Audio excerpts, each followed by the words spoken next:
Qu'est-ce que l'échange colombien? L'échange colombien est le transfert de personnes, de pathogènes, de flore, de faune entre l'Europe et les Amériques. Cet échange transforme les modes de vie sur tous les continents. De nouveaux aliments provenant d'autres régions du monde deviennent la nourriture de base. Par exemple, on ne trouvait la pomme de terre qu'en Amérique du Sud. Et dès le 19e siècle, on la trouve dans de nombreuses régions d'Europe. Le cheval, qu'on n'avait jamais vu en Amérique du Nord, est amené d'Europe et change le mode de vie de tribus amérindiennes qui l'adoptent pour la chasse au bison, par exemple. Les populations locales des Amériques, qui n'avaient jamais été exposées à certaines maladies, comme la variole, n'avaient pas de système immunitaire pour se défendre contre ces microbes. Et leurs populations ont été décimées, en grande partie.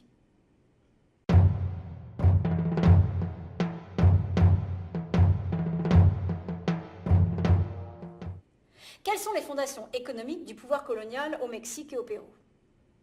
Grâce aux conquêtes, les Espagnols ont eu accès à des régions du monde qui étaient très urbaines et très peuplées, avec des universités, une bureaucratie élaborée, un réseau commercial actif.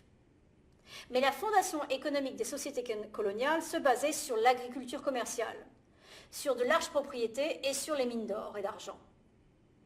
Dans les deux régions, ce sont les populations locales qui fournissaient la main-d'œuvre, et non pas des esclaves ou des travailleurs européens. C'était un système de travail forcé dirigé par les autorités coloniales appelé encomienda. La monarchie espagnole donne à un colon espagnol un certain nombre d'Amérindiens pour effectuer le travail dont il a besoin. Ce système tourne généralement en un système d'exploitation. Au XVIIe siècle, un nouveau système apparut, la Hacienda, qui donnait la possibilité aux Espagnols d'employer directement des Amérindiens. Mais encore une fois, ces travailleurs avaient très peu de contrôle sur leur propre vie. Un ordre social très hiérarchisé a émergé de cette base économique. Au sommet, on trouvait les hommes espagnols, qui dominaient la politique, l'économie de cette société et voulaient faire partie de l'aristocratie terrienne. Ils représentaient une minorité, environ 20% de la population. Cette communauté était elle-même divisée entre les descendants des conquistadors, qui avaient le plus de privilèges, et les Espagnols nés en Amérique, les créoles. Ces créoles étaient souvent amers face à la supériorité des premiers. Ils occupaient les professions les moins prestigieuses. Les missionnaires espagnols prenaient des positions critiques par rapport à la façon dont les Amérindiens étaient traités. Les femmes espagnoles partageaient les privilèges raciaux des hommes, mais elles leur étaient subordonnées. Elles étaient perçues comme faibles et ayant besoin de la protection des hommes. Cependant, elles étaient considérées comme les mères de la civilisation. Elles devaient préserver la race et ne pouvaient se marier et avoir des relations sexuelles qu'avec des Espagnols, dans le cadre d'un mariage monogame, bien entendu. Le problème est qu'il y avait peu de femmes espagnoles dans les colonies. Les hommes espagnols avaient donc des relations avec les femmes amérindiennes, et cela a donné naissance à une population métisse. Au XIXe siècle, les métis représentaient la majorité de la population du Mexique. Les métis avaient une culture principalement espagnole.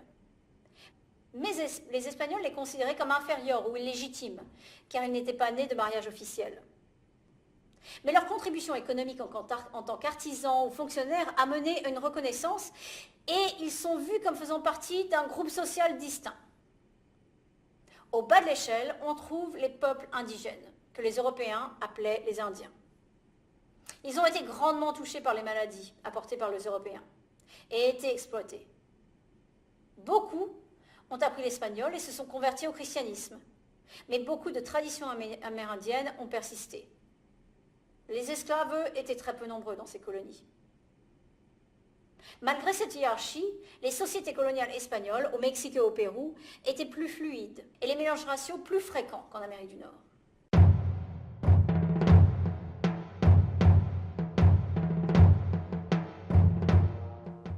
Comment les colonies à sucre se développent-elles? Une différente sorte de colonie se développe au Brésil et dans les colonies espagnoles, hollandaises et françaises et britanniques des Caraïbes. Ces régions n'avaient pas de grande civilisation et des ressources comme l'or ou l'argent, tout du moins jusqu'à la ruée vers l'or au Brésil dans les années 1690. Les Européens ont trouvé une ressource de substitution avec le sucre, qui était très demandé en Europe. Ces colonies étaient fondées sur l'exportation du sucre et la nourriture et d'autres biens nécessaires à la population étaient importés, non pas produits sur place. Les plantations de canne à sucre demandaient une main-d'œuvre abondante. C'était une industrie qui produisait pour un marché international basé sur des capitaux européens et une complète exploitation de la main-d'œuvre. Les populations indigènes avaient été anéanties par l'arrivée des Européens, ou alors les populations locales avaient fui vers l'intérieur du Brésil. La solution fut d'amener des esclaves capturés en Afrique. Ces esclaves travaillaient dans des conditions désastreuses et le taux de décès était de 5 à 10% par an. Les propriétaires devaient constamment importer de nouveaux esclaves. La moitié des esclaves travaillant dans les champs étaient des femmes, mais le taux de natalité était très bas.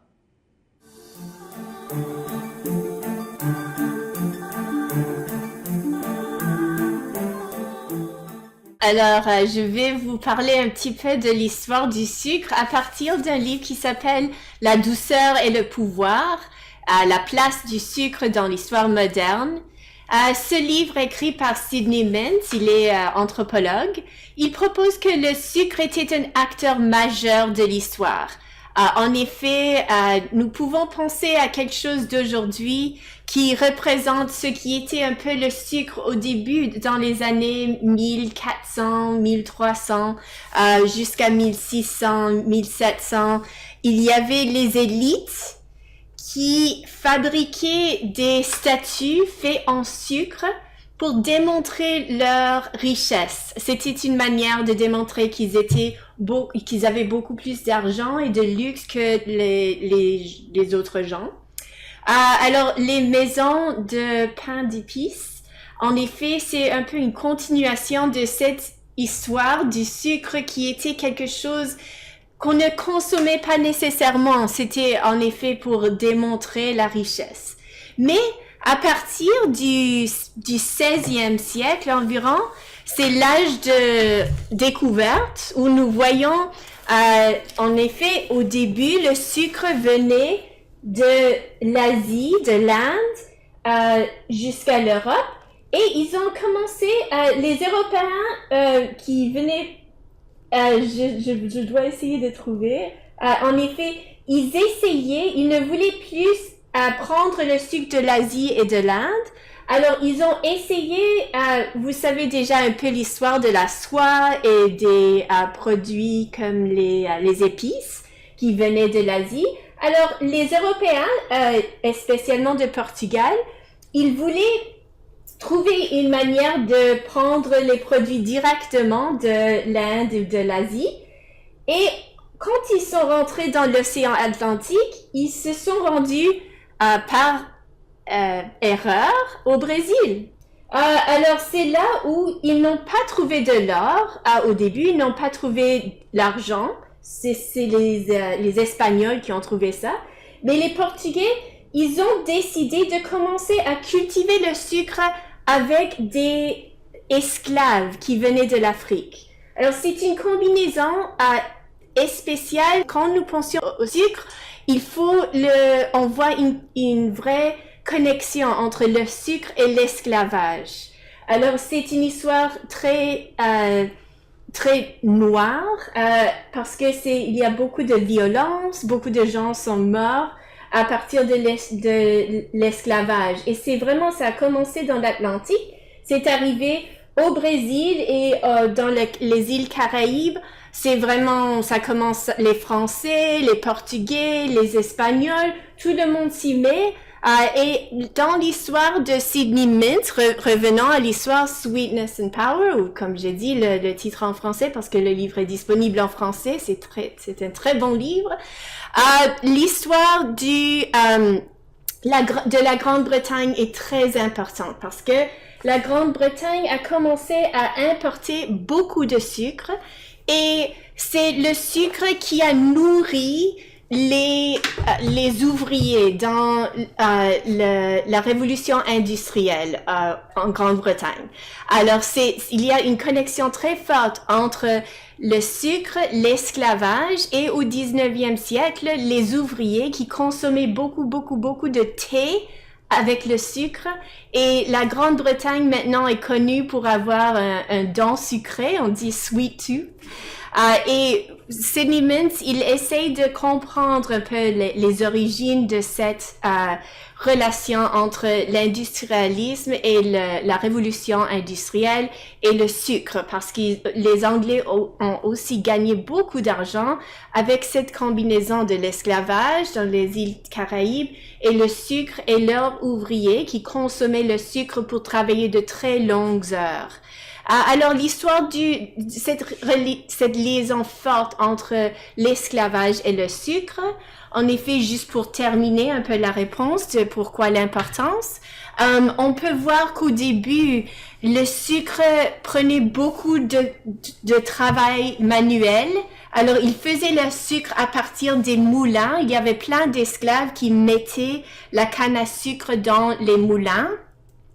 Et à partir de la fin, spécialement la fin du 19e siècle, ils ont commencé à utiliser beaucoup plus les chemins de fer. Alors, les chemins de fer et les machines ont commencé à bouger la canne à sucre. Alors, c'était un peu moins, ils avaient moins besoin des esclaves. Et finalement, nous sommes arrivés à la moulin à vapeur où il y avait beaucoup moins de besoins pour le travail manuel. Et c'est à partir de là que les derniers pays sucriers et qui avaient l'esclavage sont le Brésil et Cuba. Alors, c'est en 1888 qu'ils abolissent finalement l'esclavage. Et c'est un peu parce que la technologie a aidé à libérer la production du sucre de ce besoin extrême des esclaves. Mais l'histoire du sucre reste encore liée fortement à ces inégalités sociales entre les races, en effet. Alors, il y a plein d'impacts sociaux qui sont reliés à cet produit apparemment très innocent. Merci.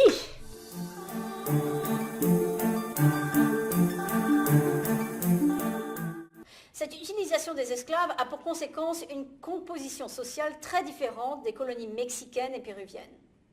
Après 3 siècles sous le pouvoir du Portugal, le Brésil avait une portion très importante de sa population qui avait des origines africaines.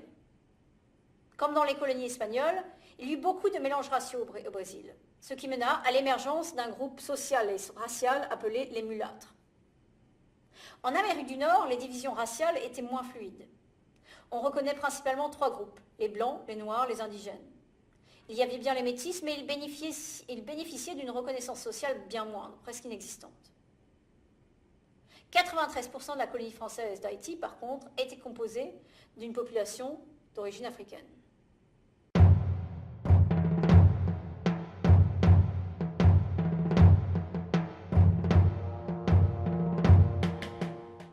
Comment les colonies d'Amérique du Nord se distinguent-elles des colonies d'Amérique latine et des Caraïbes? Une troisième sorte de colonie est créée en Amérique du Nord, sous le contrôle des Britanniques.